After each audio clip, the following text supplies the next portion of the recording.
Good evening, everyone. Thank you for coming to our second Gladstone Community Forum. We've had some great conversations tonight.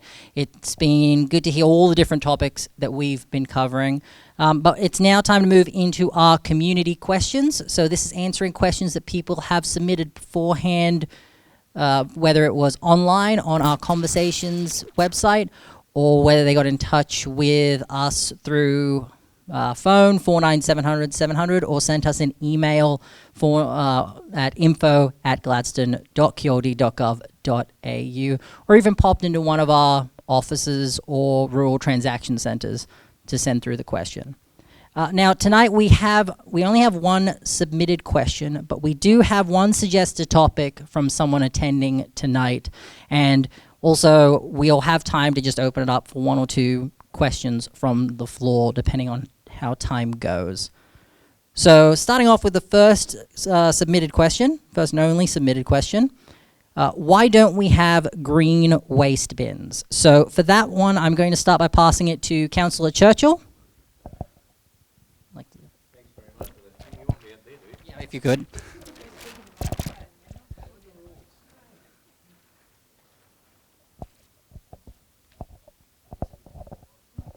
Thanks very much for that, Tim. Good evening, ladies and gentlemen. So just to make you aware that right as it stands at the moment, there are currently no confirmed plans for a third green waste bin. However, we do know, and I can speak quite informed on this, is that there is good consensus around the table by the elected members that we need to have a good look at the potential for introducing what is known as FOGO, Food Organics, Green Organics Bin. But in the interim, to make you aware that the service is being reviewed as a potential future option. And we're just about to go into our budget proceedings. And for those that had followed recent council meetings, we've only just renewed a long-term contract with JJ Richards, and that information is readily available online, where the questions were asked by the elected members appropriately, and going forward is making sure that in amongst this tender with JJ Richards, we have the potential for the introduction of the Food Organics, Green Organics waste bin, and that is in the 10-year plan. Council is also seeking to understand how this service could be implemented into the Gladstone region, what will be the associated costs, how will logistics work in being able to get to those areas within the region, and also making sure that we understand what the community expectation will be and what will be the longer term benefits. If a third green bin service was implemented, there would be several steps taken before the rollout could begin, including the harmonisation in relation to a new bin purchase, an extensive education program, and to make you aware that Gladstone Regional Council proudly has a waste education officer who is at the forefront of that, and we always have a tendency to say that we also need to get into the schools because our next generation will be wanting to be actively involved in all the innovative ideas with waste management. The other part of it also is understanding what the service management agreement will be, and also can I just say the end of market contracts, which is when we're talking about waste, where is it going to finish as from a food and a green organics as well.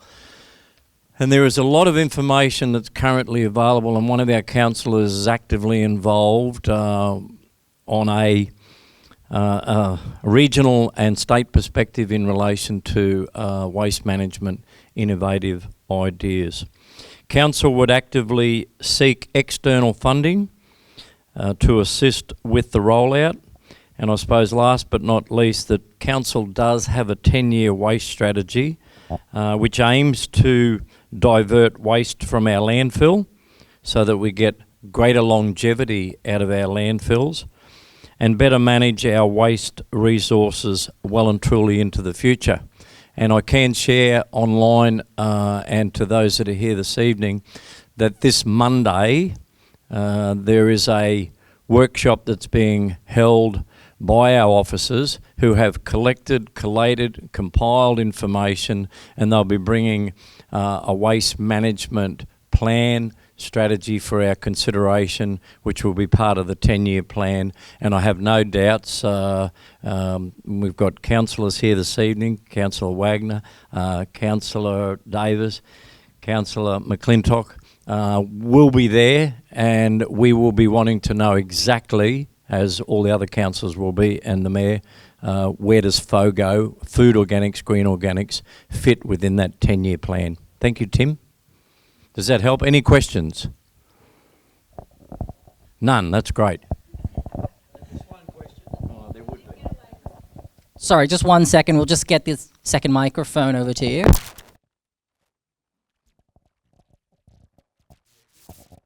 you could just give us... Thank you, Rob. So, my inner account with some waste to the way Rockhampton does their green waste. Compared that to what we do. So, ever talked to Rockhampton about the way they manage the green waste?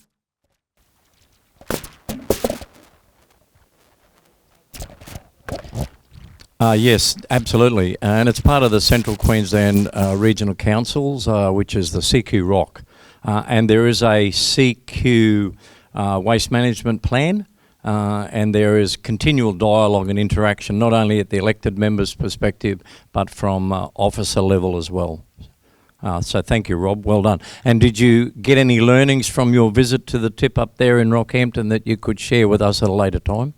Yeah. There are a few things that I didn't know about. Great. That Rocky do that we don't do here. Yeah, well, we do things here that Rocky should be doing that we do here quite well. So we all learn from each other. But thank you for the question, Rob. Thank you, Councillor.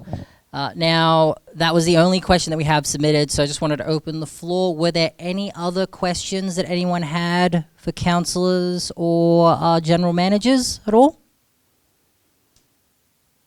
Nope? Great. All right. Well, thank you, everyone, for coming tonight. Oh, yes. Sorry, there was one question, if the person wanted to expand on that, about changes to the local industries. Yep.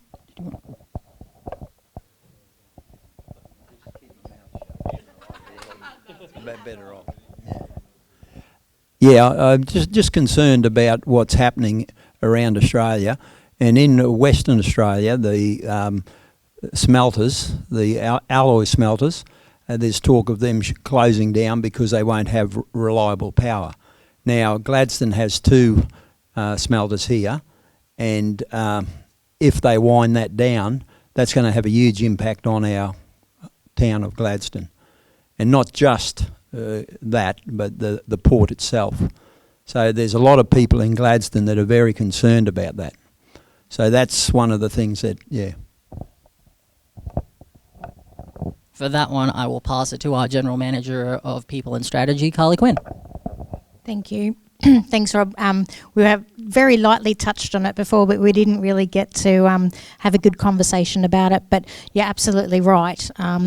We need to ensure that the industrial heritage of the Gladstone region is maintained, as well as us being able to capture the opportunities that come with renewable energies and the future of energy. And so around about 5 years ago, Council was really proactive in a time when it was a pretty ugly topic, and it was a lot of people, wouldn't talk about the fact that coal might one day start to decline. And even though we love coal here and we love our industrial heritage, this council was really brave and said maybe we need to explore what this looks like and what does a transition look like, because we don't want to end up with like some of these other regions where major industries close down and we lose all of our workers, which means we lose our families and we lose our community.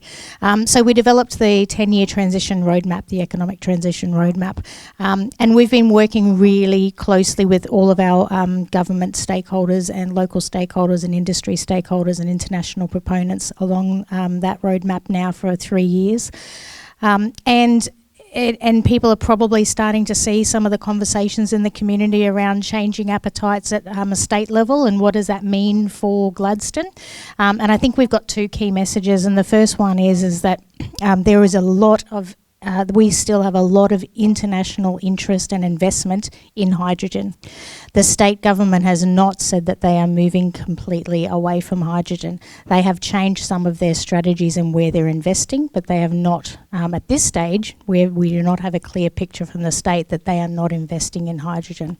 Renewable energy is a way, a change that the global environment is still going to demand of us, so we need to work out how we can continue to produce green energy for our industrial heritage here in the region and attract new investment. And like I said, we have a number of international delegations coming regularly to town who are still looking for green energy solutions.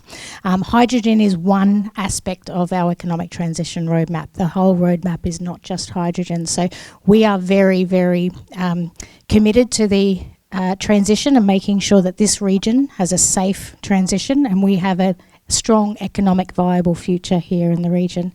And we are watching this space very closely, I'll be honest. You know, I'm not going to stand here and be Pollyanna. We do have to watch this closely and see what any of those external impacts mean for us and how do we as a council have to pivot if we do to react to that. And I know, speaking to our councillors, it's critically important to them. Thank you very much, Carly. And that brings us to the end of this evening. Thank you again, everyone, for joining us. We'll use your contact details and we'll be able to send out a little bit of a summary from tonight, and that'll also be available on our Conversations website. Like I said at the start, this section has been recorded. It will be available on our YouTube channel, and everyone that attended will also get a link if you want to go back and have a look. Other than that, the only thing to let you know is these are ongoing, this is an ongoing initiative with community forums. Like I said, this is the second one. The third one for Gladstone, we'll be holding it sometime between August and November. We'll promote the date when we lock it down, and we hope to see you there. But other than that, thank you again for coming tonight. Really appreciate it.